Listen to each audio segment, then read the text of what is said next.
ස්කන්ධයක් දරාගෙන ඉන්නවා.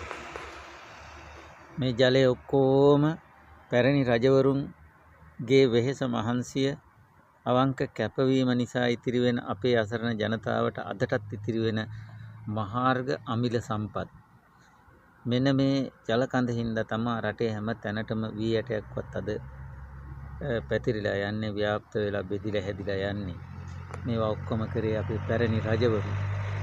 දැන් දිව්‍ය විමානවල විරාජමාන වෙනවා ඇති රට ජාතිය වෙනුවෙන් මේ කරපු අනන්ත අප්‍රමාණ බල මහිම ඇති සත්කාරය නිසා බලන්න බලලු ඇවේ.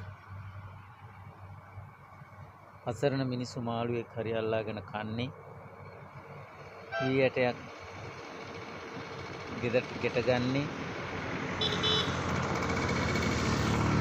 ග්‍රීෂ්මයේ නිවාගෙන ගත නිවාසනහා ගන්නේ ඒ අතීත වීර පුරුෂයන් කරපු මේ සත්කාරයන් නිසා. අද අපට එහෙම දෙයක් ඉතුරු වෙලා තියෙනවද අද රට කරන අයගෙන් කියලා අහන්න හිතෙනවා.